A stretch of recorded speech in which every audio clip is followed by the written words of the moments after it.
Hi, my name is Robin Greenberg. I'm president of the Bel Air Beverly Crest Neighborhood Council, and we want to welcome you to today's program, a town hall on creating fire prepared communities. We're so excited because this is so needed, and we haven't done this yet. Thanks to our two chairmen for putting this together. Mindy Mann is the chairman of the Environmental Committee, and Ellen Evans is the chairperson of the Outreach Committee. And had it not been for their efforts, we may not have been getting together today. I just wanted to thank the tree people so much because the Bel Air Beverly Crest Neighborhood Council, also through the help of Ellen Evans and Mindy Mann, had several blood donor programs there at the Tree People this year to provide blood where needed. Had it not been for the Tree People helping us with that, we wouldn't have been able to do the good that we did. And I just wanted to say that I personally love the Tree People. It is more or less located on Mulholland and Coldwater and Coldwater Canyon Park, the 45-acre Coldwater Canyon Park. I love going there. It's so educational. I take my children and my grandchildren and we walk, and it's just feeling so good to be there.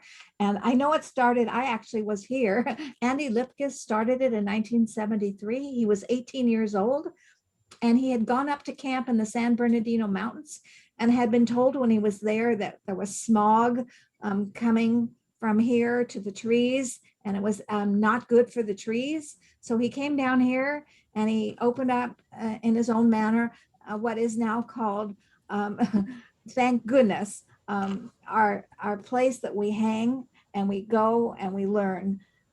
So thank you so much. And thank you, Andy, for creating the Tree People. So I want to have Mindy start by introducing the panelists. Mindy, you're muted. Mindy. Okay, I'm unmuting myself, and actually, I'm going to hand it off to Courtney. She's going to introduce them. But what I do want to say is that this is, for those of you who don't know, we are going to be recording today. So you can afterwards go ahead and anyone who can't stay the whole time, or if you want to share this with anybody, you can then go to the Bel Air Beverly Crest Neighborhood Council website and enjoy this afterwards. It's going to be very educational and very informative. Courtney, would you like to go ahead and introduce our very experienced two panelists? Sure. First, thank you all for having us to the Bel Air Beverly Crest Neighborhood Council. We're so grateful to be here today. I'm Courtney Gross, the Director of Development at Tree People. And as Robin said, our hilltop is open. We're at Coldwater Canyon and Mulholland. And if you haven't come by, please do. We'd love to talk to you about all of our programming and even give you a guided tour of our park. Today, though, we are going to be talking about creating fire-safe communities. And hopefully you can see my screen. Oh, and I've already messed up. Well, let's try this again. Yeah, I'm not exactly like, the most technological person. Here we go. Okay, great. So here in California, wildfires have already burned 5 times more land, more land now than this time last year. The drought state of emergency declared by Gavin Newsom has expanded to 50 of 58 counties since last week. And already we're having flex alerts all across Los Angeles. And that's why we wanted to have this conversation with you. We want to help you create fire-safe communities, and Tree People has the tools to help you do that. So our speakers today are Kevin Gaston and Beth Burnham.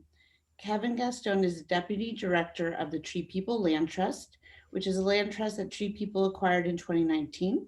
And Kevin's going to talk about fire ecology, weather, fuel modification, and defensiblespace.org, a website that has been created by multiple partners, including Tree People and the Tree People Land Trust, to give individuals and communities the tools that they need for home hardening. And Beth Burnham is the board member of Tree People and the Tree People Land Trust, who has hands-on experience in community organizing. She's the co-president and founding member of the North Topanga Canyon Fire-Safe Council. So Kevin and Beth are going to speak for about a half an hour, and then we'll have time for Q&A with a hard stop at 6 p.m. And I believe we will be using the Q&A icon at the bottom of your screen. So with that, I'm going to turn this over to Kevin.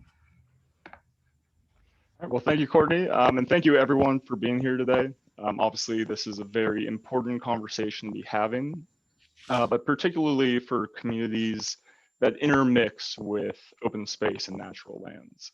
As Courtney mentioned, many times more land has burned this year than this time last year. And something to note is that 2020 was a record year in terms of acreage burned. So we are well on track for a historic year with fire, and everyone needs to be safe, everyone from more urban communities to those interfacing with these wildlands.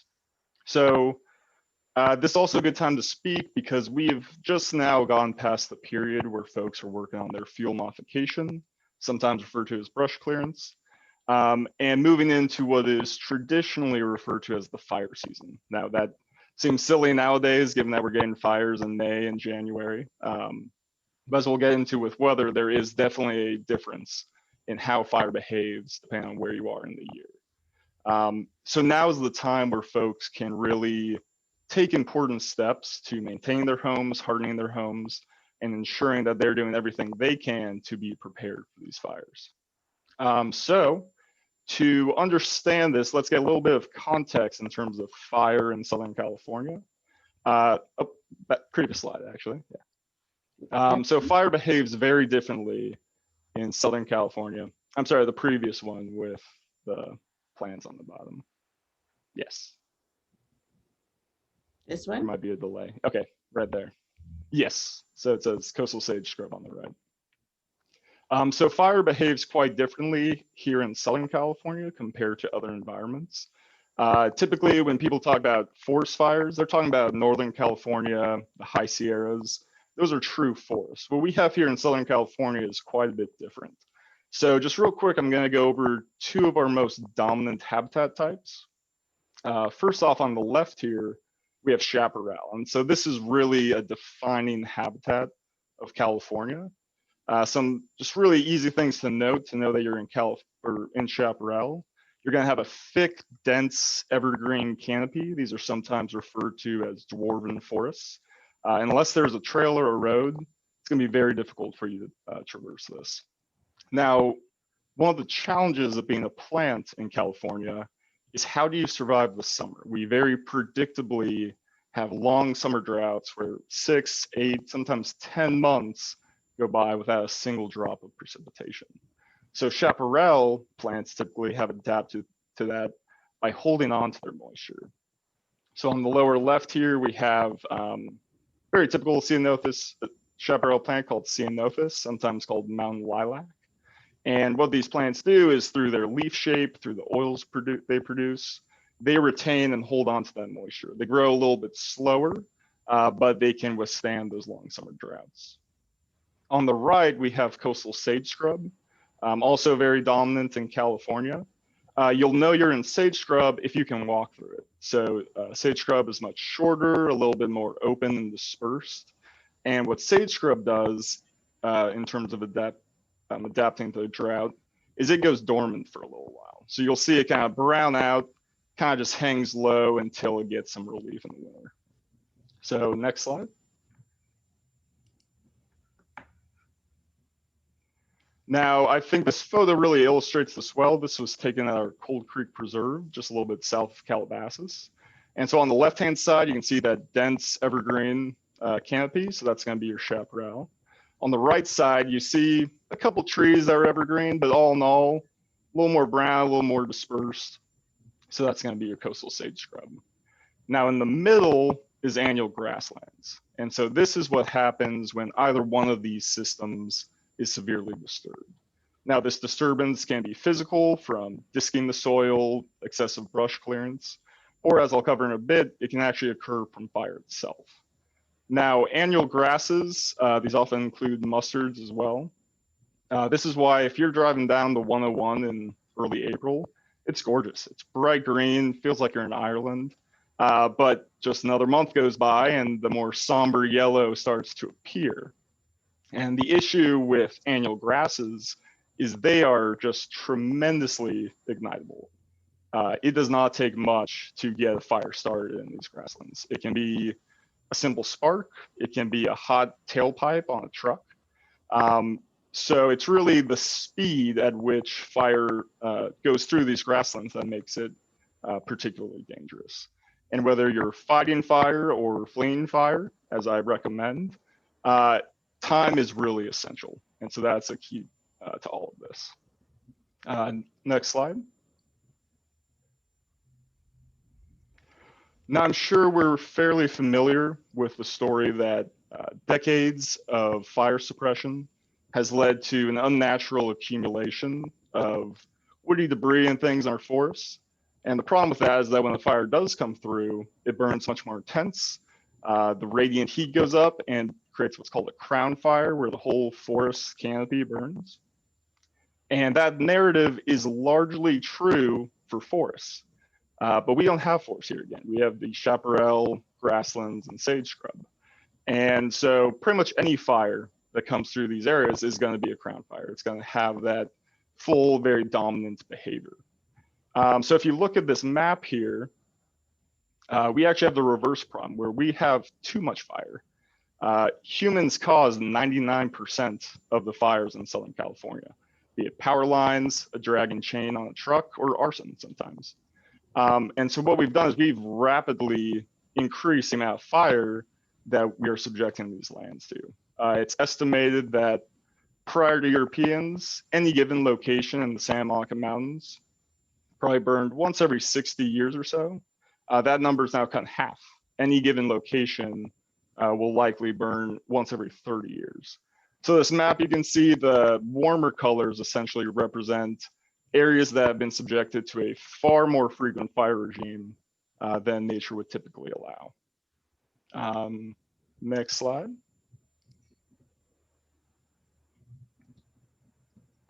And the problem with increased fire frequency is it becomes a bit of a positive reinforcement cycle. So this is a really great photo. This is from San Diego County. And what you see is a little slice of the landscape that's been subjected to different amounts of fire. So in the background where it says 1970, what you got? You got a nice green canopy, fully closed. So that's mature chaparral. That last burned in 1970. In the middle portion here, you can see that in 2001, 31 years later, that same portion burned again. But overall, it looks good. I mean, the burn scar is certainly there, but you can see that there's a lot of saplings. That chaparral, given enough time, will likely reach full maturation and continue. The problem is in the foreground. So in addition to those two fires, it burned again in 2003, just 2 years after the most recent. And what happens is that the chaparral or the sage scrub doesn't have enough time to reach maturation. It can't produce its seed bank. And so this is a process called type conversion, where increased fire frequency converts the landscape from one habitat type to another. And as I said, these annual grasses are what replace it. These annual grasses are flashy fuels. So it becomes this ongoing cycle of fire begets grass, grass begets fire. And it can be a very difficult cycle to stop. Next slide. Now, we cannot talk about fire in Southern California without talking about weather. We get the notorious Santa Ana winds. They occur throughout most of the year, but they're most prevalent in the fall. And right at the end of the summer, after we've suffered through, or the plants have suffered through this long dry period, that's when we get hit the hardest. And so what these Santa Anas do is it changes it from a fuel-driven fire. So this is where the fire behavior is driven by topography, by radiant heat, by fuel structure, and it changes it into a wind-driven fire. And what's particularly dangerous about this are the ember storms. And Beth is going to go into much greater detail about this. But these embers, these small burning hot pieces of debris will travel sometimes a mile ahead of the fire line. So on the right side, this is a graph, a little bit old dated, it's from the 90s. But if you look at that top graph there, it shows by month in black bars the number of fires in LA County, and the gray area is the area burned. So you see, fires are not just a fall phenomenon, they occur throughout the year. But we do have a lot of hardworking men and women in our fire agencies, and they put out a lot of these. A lot of these fires are inconsequential. They're kind of lost to memory unless you live right next to it. What's particularly dangerous are these fires that occur in the autumn. The Thomas Fire, the Woolsey Fire, Cedar Fire. All of these are wind-driven events. All of these are what we really need to be particularly careful of in terms of defending our households. Next slide. Now it's interesting, if you look at the current projections for climate for California for the next 100 years, we're actually the only Mediterranean ecosystem that we don't expect a drop in annual precipitation. So that sounds great, but if you dive into the details more, we expect wetter Januaries and Februaries, drier springs, and much drier falls. So in terms of looking at the fire behavior, we're essentially extending out that fire season and potentially increasing risk of landslides with those wet January and Februaries. So end of the day, fire is very integral to our environment. It's not going to go away. Population continues to stay here in California. So what's changing in our thinking now is really focusing less on the fuels management, less on stopping fires, and more on protecting what's most important to us. So that's life and property. As Courtney mentioned, Tree People was part of a group led by the local Resource Conservation District that put together defensiblespace.org. We do not have enough time to dive into all the wonderful details that are included in this website. So every single person watching, I highly encourage you to really take your time, dig through the materials on this website, share it with your neighbors, because this really is, I think, the best resource out there right now for this shift in our thinking of focusing less on the fuels and more on the home. So with that, I'm going to turn it over to Beth. Beth has done a great many things for fire, and she's going to discuss more about this home hardening and community response piece. Thank you so much, Kevin. Thank you so much, Robin. And I'm thrilled to be here. So I'm a native Angelino, and I was raised in Stone Canyon. So part of the Bel Air Beverly Crest Neighborhood Council, if it had existed back then. I've lived in Topanga for 20 years and almost 20 years, and I just recently moved to Santa Monica. So the photograph underneath that's showing here really looks very similar to the view I had. Oops, Courtney, sorry, didn't mean to change. Had the view out of my backyard in Topanga. And I'm a founding member and still co-president of the Fire-Safe Council in Topanga. Actually, in 2015, I spoke along with some other emergency preparedness folks, we came and spoke to the Emergency Preparedness Subcommittee. And since then, it's wonderful to be back. And I've really enjoyed receiving all your emails over all of those years because you guys are doing amazing work. And just want to give you credit for how organized you've gotten and all the different work that you're doing. So Courtney, next slide, please. So this is a photograph of my mother literally running out of the house in the 1961 Bel Air fire. I was 5.5 years old. And this was my first experience with wildfire. And it was one that clearly left its mark on me. This was a wind-driven Santa Ana event. It was started by a tractor that hit a rock. The blade hit a rock and it threw a spark and probably caught some dry grass on fire. Our home survived, but many homes were lost on Stone Canyon. So I'm going to skip a lot of my stuff right now. Just of talking stuff because Kevin has really covered it so well. Just want to highlight that in these wind-driven fires, the fire front's just not continuous. That's really different from fires that burn through forest lands. And the fire just leaps ahead of the fire leaps ahead of the flames by the embers that are carried in the wind. Next slide, please. So this is a photograph of a small neighborhood in Paradise, the community that was devastated by the Camp Fire in 2018. And this is a great example of wildfire discontinuity. The pine forest that surrounds this community is totally intact, yet almost every single house in the neighborhood is burned to the ground.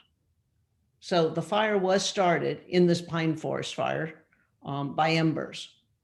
The neighborhood itself never experienced the flames from the main wildfire. And once one house was on fire, the wildfire became an urban fire and it moved house to house. And this is what typically happens. And LA County Fire Department tells us that over half the homes that burn in a wind-driven fire are ignited by embers. Other experts say the number can be as high as 80 or 90%. And the people that I know who stayed in Malibu during the Woolsey fire confirm that number. That's what they saw. So we've learned a lot of some really important facts. Embers ignite most of the homes that burn in a wind-driven wildfire. Most of the homes, be it over 50% or 80 or 90%, it's still most of them. Once one house is on fire, the fire becomes an urban fire and all of the neighboring houses are at risk. And embers travel long distances, miles. And during the Woolsey fire, the embers jumped the 101 freeway like it wasn't there. And I can't think of a better fire break than 10 lanes of concrete, yet it didn't break or stop the fire. So cutting down lots of vegetation isn't going to stop the fire. But the good news is we can make choices that make it possible for our home to survive the ember storm that's associated with these wind-driven wildfires. Next slide, please. So fire scientists and insurance companies have gotten together to study the impact of home construction in an ember storm. And in North Carolina, they built what they call an ember lab. So just imagine a huge sound stage with a huge ember generator. And this photo shows two mock-ups of houses side by side in the lab. And you can see the embers being shot at the houses under the word after. If you look down there carefully, you can see the orange streaks. The houses demonstrate the impact of different choices. The house on the left is sided with wood shingles. It has wood mulch up to the ground, on the ground, right up to the house. And it's got plants that are planted fairly close to the house. It also happens to have plastic gutters. The house on the right is sided with stucco. It's got a non-flammable rock mulch immediately around it, and the plants have been put away from the house. It also happens to have metal gutters. And after 10 minutes of ember exposure, the house on the left has just started to be on fire. You can just see it in that lower left corner. The house on the right's got some embers that have collected on the ground, but there's no flames. So next slide, please. So after just a few more moments, the house on the left is fully engulfed in flames. So the choices we make do make a difference. Our homes can survive an ember storm. Just look at that house on the right. It looks just like it did in the earlier slide. It's hardened to the impact of embers. Next slide, please. So this is a slide once again in Northern California. I apologize, it's really hard to find photos that are Southern California related, but it's yet again another example of a house completely burned to the ground while the vegetation around it is completely green. So our Fire-Safe Council in Topanga has had really a three-pronged focus, what we call safer roadways, where we've written grants that have funded the removal of trees that were identified as hazardous by the fire department for evacuation. of our community in a wind-driven wildfire. We weren't trying to stop the fire. We were trying to make it safer for people to get out. A second prong is what we call safer neighborhoods, where we created a lot of different education programs, and we've brought them to neighborhoods in Topanga and to other communities all across the Santa Monica Mountains in the high fire zone. And that's what I consider I'm doing tonight.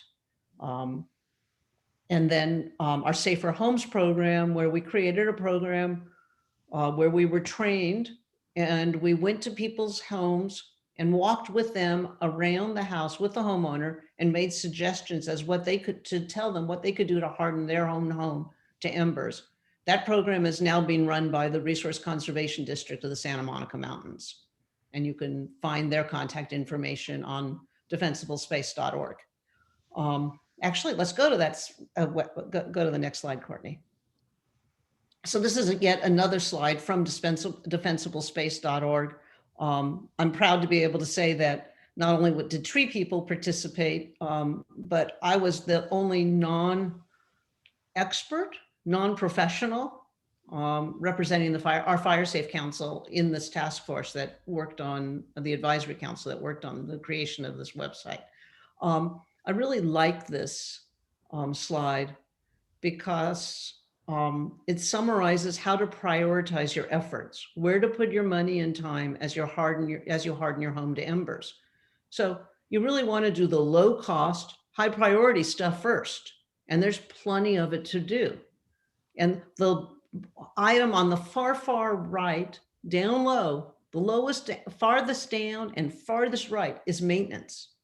So what you do to maintain your yard, keep your roof clear of leaf litters, your gutters clear of leaf litter, is the most important stuff you can do. And it's continuous. It never, ever stops.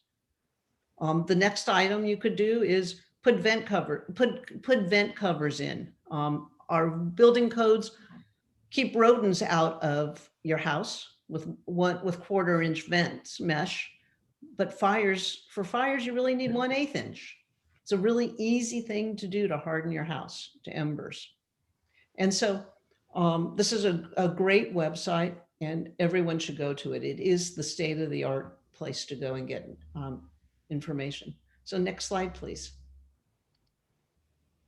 So with tree people, you really get to understand that all of our actions tie together to create a sustainable fire-adapted community.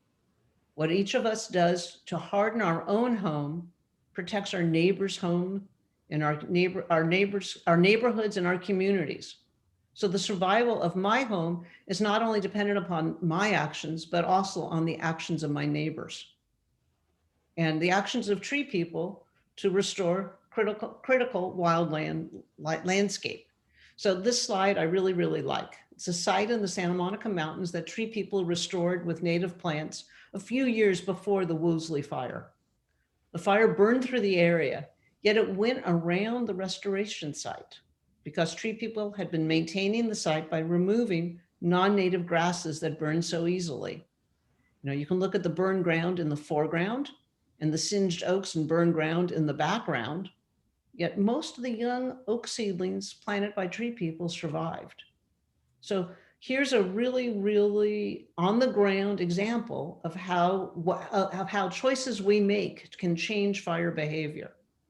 So I think, as everyone now knows, 2020 was in California we experienced the largest fires in our history.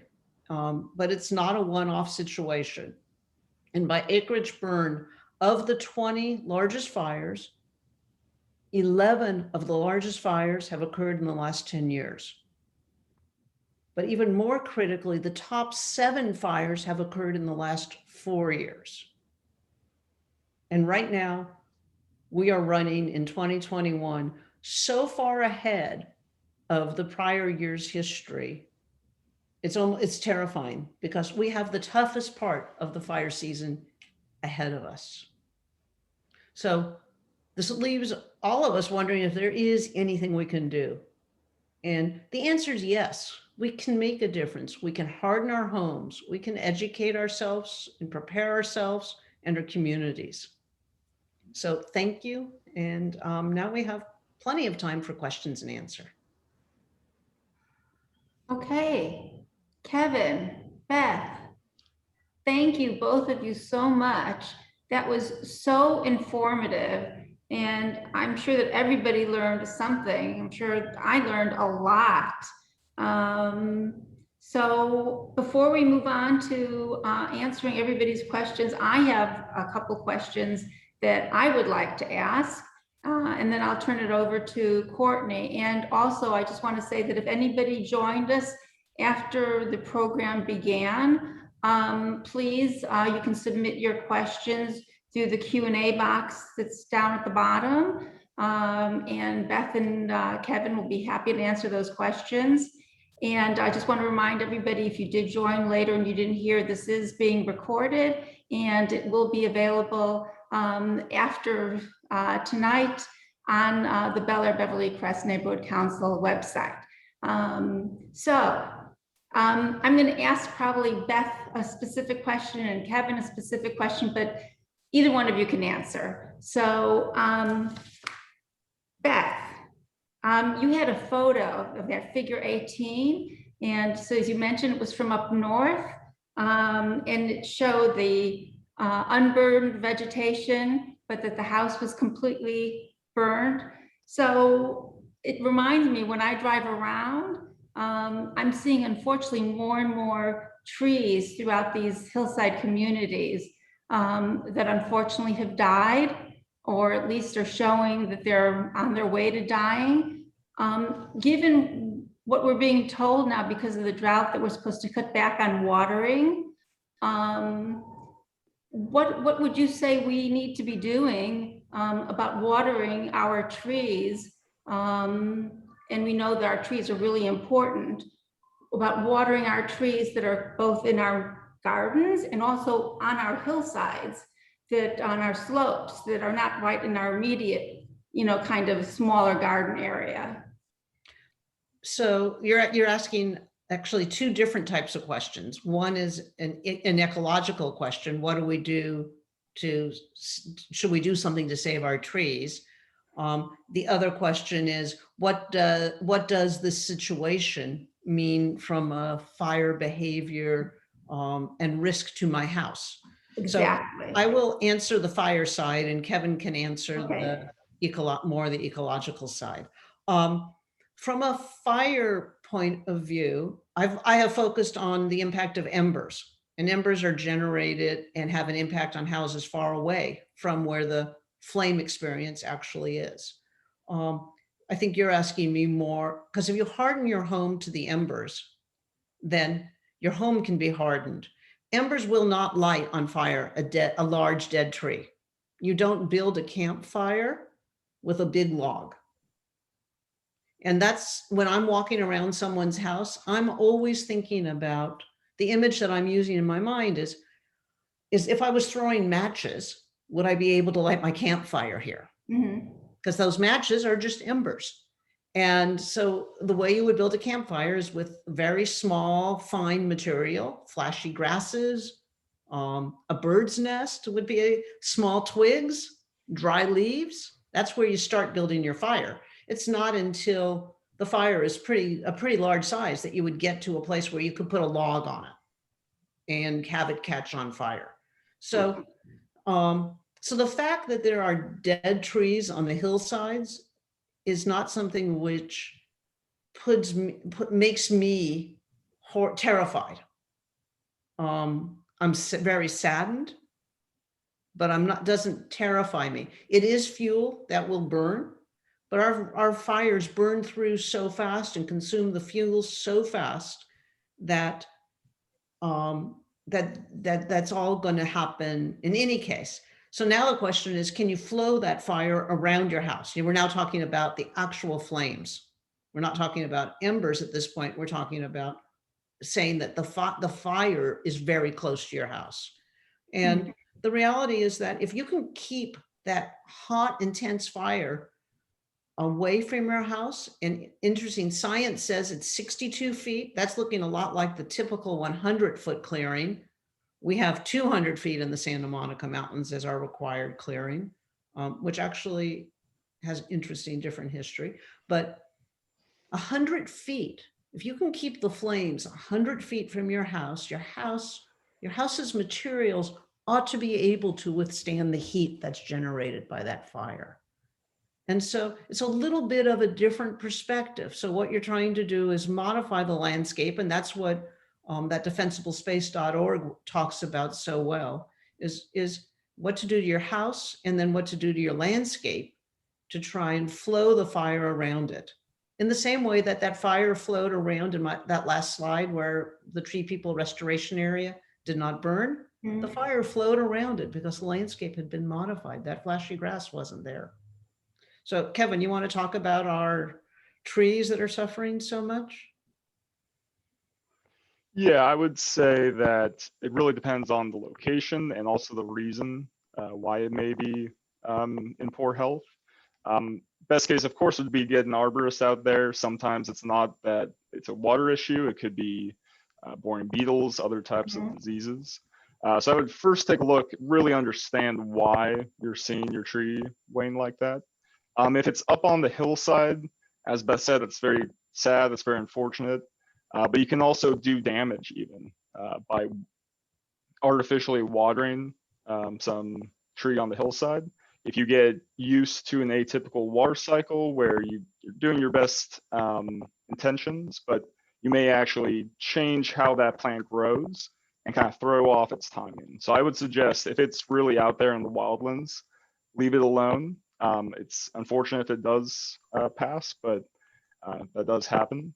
If you have a tree within the first, especially 30 feet of your house, one that you know is dependent on irrigation, I would do everything you can to cut water elsewhere and keep that alive, because there's a lot of, right now, anecdotal evidence, but there's a lot of studies right now looking at moist vegetation as a barrier for these embers. So not only are the trees not necessarily affected by the embers, but they may actually help protect, they may be a shield for your structure. So maintaining that lush environment within those first 30 feet could be really essential for you. Interesting. Okay. I would also say that it's very hard to grow back a very large tree. It's a lot easier to replace your shrubs. And so I would, in terms of how you balance your water, I would definitely say protect your big investment in those large trees from a property value point of view. All right. Thank you. Okay, and in fact, since you both answered different parts, I think that I'm going to forego my other question. And at the end, if we have enough time, I'll ask my other question. I'll let Courtney go ahead and start fielding and moderating some of the other questions. Mindy, actually, you can ask. I don't see any other questions in the Q&A right now. If you have any, please add it in. Okay, I will. Well, okay, well, I do have some other questions then.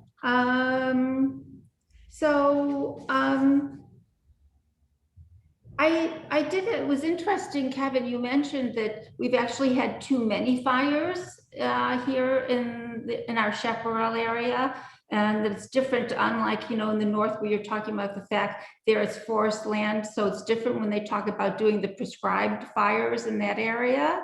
So I used to hear that here in the South, when you talk about the chaparral, or at least when you talk about the chaparral, that the chaparral, in order for seedlings, et cetera, to actually, kind of open and actually reseed themselves, that they require fire, and that the chaparral is meant to burn on a cycle of every 7 years.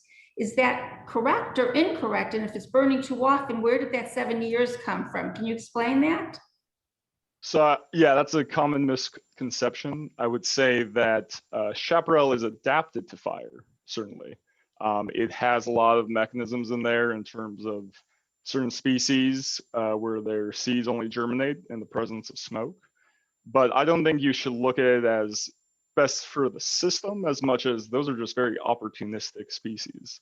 So yes, chaparral adapted in an environment where fires came through occasionally, but they came through with very rare, very intense fires, where you see that full engulfment of the chaparral.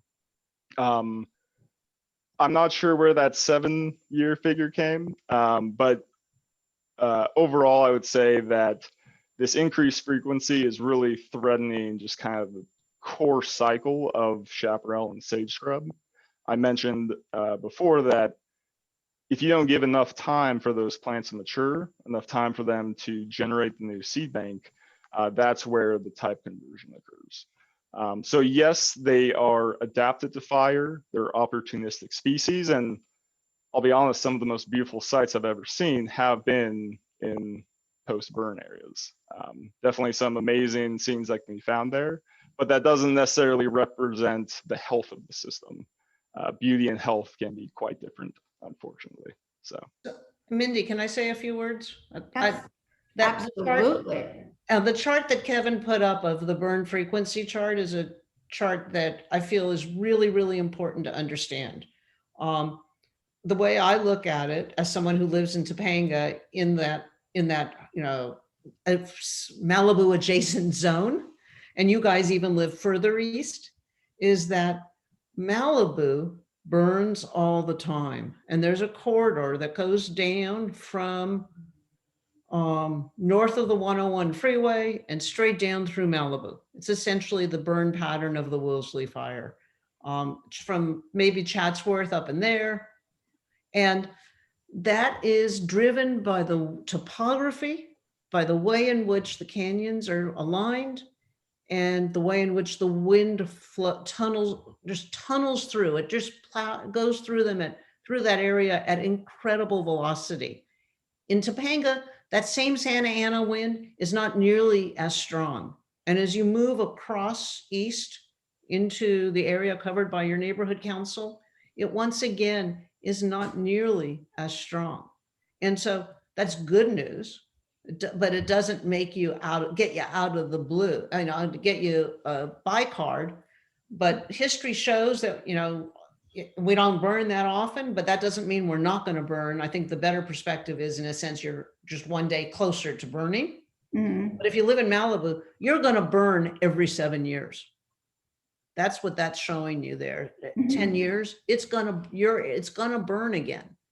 And it's terrible, but that is the reality for Malibu. So then for Topanga on east, it's about doing everything to be prepared for a much less likely event. You just don't, but you know it's likely to happen. You just don't know as well when. And so it is a way, so you have to, it's a mindset of how do you prepare, because it's different than what you do in Malibu, what you should do in Malibu is the way I would look at it. Interesting. To do it. So we have a question. And the question is, can a homeowner have an expert walk around the house to provide ideas on how to protect the home? And who can one call to set this up? So the answer is there are a handful of people. Is that there are people out there who say they know how to do it, starting with your insurance company. Many, some of them have gone into the home hardening kind of business to try and protect their assets. And so they have people that come out. I've run education programs where they have attended them. And so depending upon your insurance company, they might provide that service. The Resource Conservation District of the Santa Monica Mountains has that service available. They've taken over our program, rcdsmm.org, and you can read about their program there. You can also find their name on the defensiblespace.org website. And then there's one fellow that attended one of the classes I put on who lives down in San Diego, who is a firefighter, and I would say he's a qualified guy. This is something where, you know, I was just a regular home citizen, and we created this program. And so the training is available, and it's something where I will help you guys. If you guys want to pull together a group of people, I can help guide you through the process of setting up this neighborhood-based home ignition zone evaluation program. I know how to do it. Been doing it for 10 years. So that's really, as I move to Santa Monica, I'm not living in Topanga. My goal is to try and help the other communities in all of these high fire zones learn how to be self-reliant. And so happy to help. That would be amazing. I see Robert has raised his hand. Robert, would you like to ask a question? Okay. Yes. First of all, just to Beth, I lived through the Bel Air fire as well. I was a little older than you were, and I saw balls of fire the size of beach balls blowing across what became the 405 freeway. It was horrifying. At any rate, my question is there some kind of a chart on a website where we can look at what's suggested and for what reason we would be planting, rather than taking copious notes, which probably aren't going to be quite accurate? Is there something where we can look at a chart and say, you know, based on chaparral, if you're trying to do this, based on trees, if you're trying to do this? Does that exist?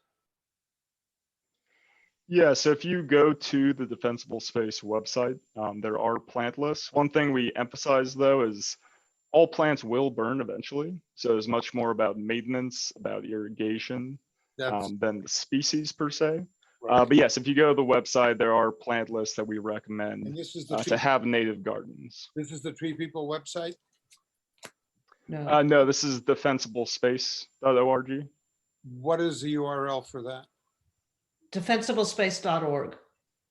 Thank Yeah, you. we can put in the chat. Yeah.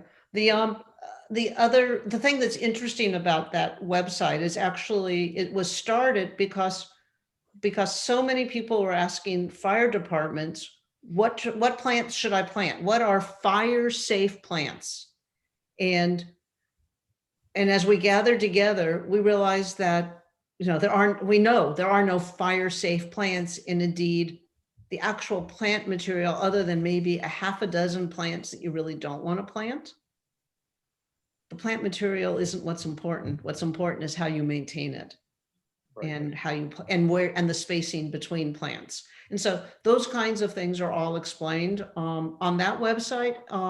Another website, which is our website, which is chock full of information. If you can find your way through it, it truly is a volunteer-based collection of information that we have found over the years. And that's our formal name, the initials of our formal name. So N for North, T for Topanga, C for Canyon, F for Fire, S for Safe, C for Council.org.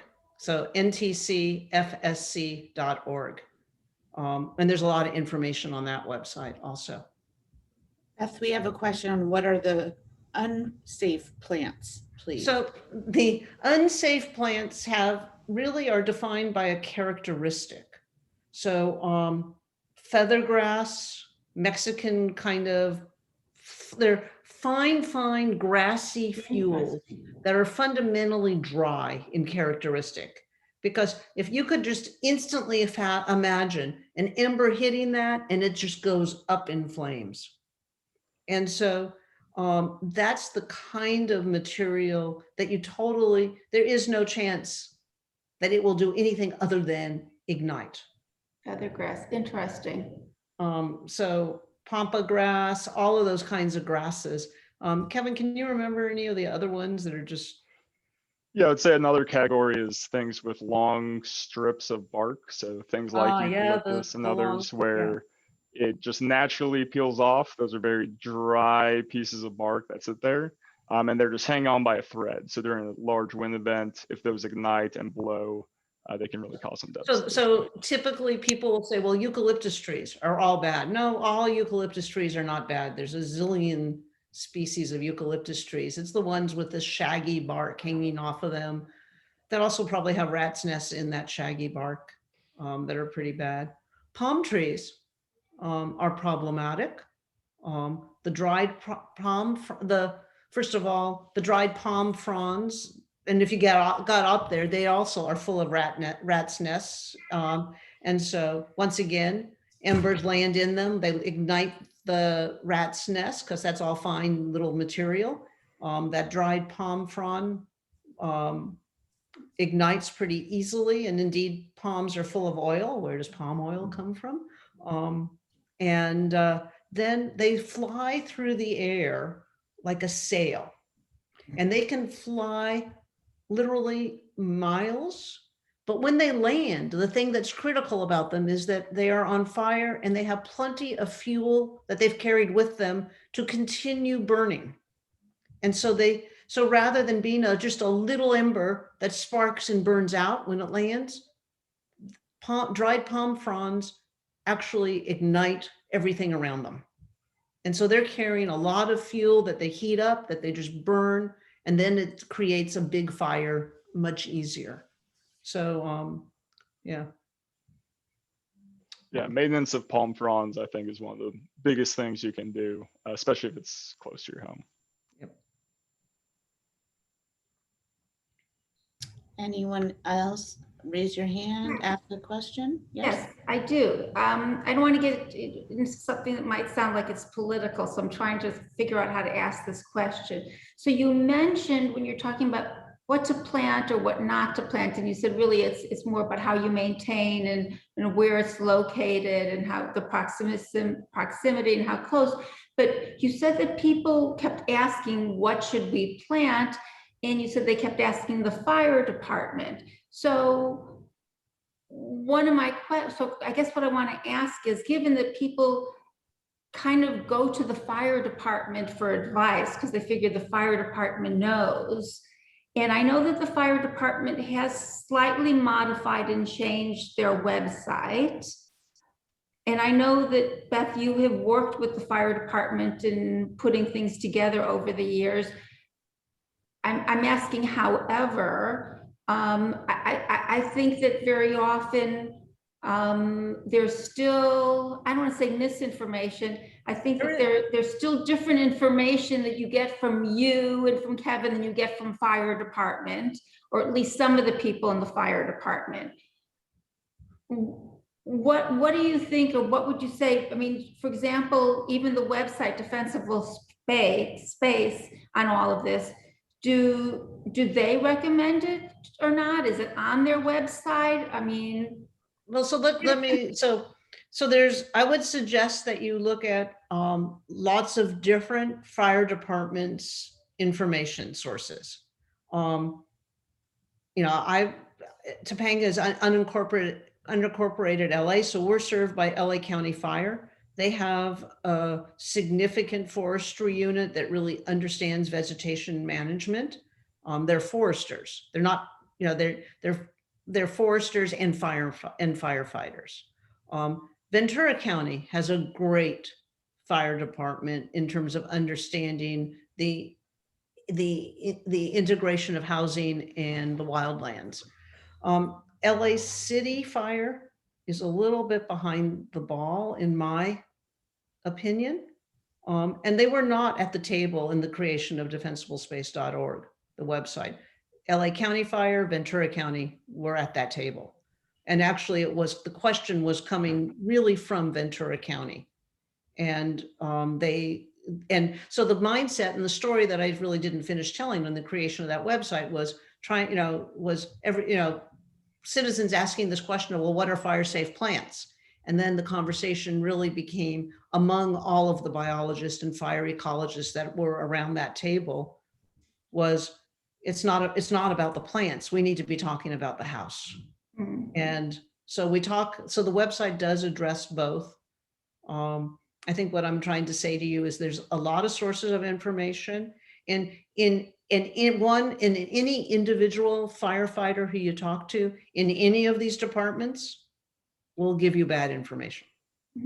Well, I mean, I asked this question, or not the most current point of view, and it is. You have to be a really, really discerning consumer, and that's really why the creation of this website is so important. Was because it had all perspectives sitting around the table, deciding and working together in terms of how to prioritize. Mindy, can I just ask, we just got one question in and I think Please. okay, great. So is there any advice, Beth, Kevin, that you could give on keeping people from blaming the trees, as well as how to bring up hardening with neighbors? Well, I would just say, like I said, share defensible space with your neighbors. This is a lot new information for a lot of folks. And so it's community. Community has to be the one to get the word out, to start shifting people's perspectives, not seeing trees as the bad guys. We get that a lot, especially after the Woolsey fire. Understandably, there was a lot of fear for those whose houses didn't make it. And so it's just a matter of pushing this message over and over again that, you know, this is what the science is saying. This is the best way to protect your home. And over time, I think we're going to make a lot of gains with that. And so what I would say is that in the Fire-Safe Council in Topanga, we have other presentations that are much more technical. You know, the hour is spent at a much more technical level, talking about how literally we created a presentation where we talk you through a walkthrough of a house. And so you can see the kinds of things we're looking at. And I would say that you can, you know, work within your neighborhood council. I think you guys are organized into subgroups and, you know, work neighbor to neighbor and do this education. And it's not an easy conversation. People are, you know, have very different relationships, both with their vegetation and with what's going on their house. And as some, you know, as a community member walking around talking to my neighbor about what they could do to harden their house, you know, you're talking, you got to walk delicately because you're talking about, you know, somebody's home. And so it's a delicate situation. It's not something where a one size fits all kind of solution, but every little bit makes a difference. And it's about moving forward with awareness slowly and carefully. So we're over time. So I want to pass it back to Robin and thank everyone on behalf of the Tree People team here. If you have any other questions, you can I'll put my email in the chat and I can direct it to Kevin and to Beth. But I'll let Robin close, or Mindy if you want to. Well, I just want to say thank you from the bottom of our hearts for the time that you devoted to us and to this topic that is so important. And unfortunately, I'm sure we will need it within the next short period of time. But we'd love to have you come back because there's more to teach us and we're willing learners. And Mindy, do you want to say a final goodbye? No, also thank you. And I'm hoping what I'd really love to do, and as you said, do something a little detailed. Maybe, you know, we're beginning to open up a little bit, and maybe there's a time when we could actually do it in person live, which is certainly something that I would prefer to do. But this has been incredible, and we're so grateful. Well, thank you. Thank you so much for your time. Thank you. Yeah. And we'll say goodbye now. Okay. Thank you so much. Thank All you. right.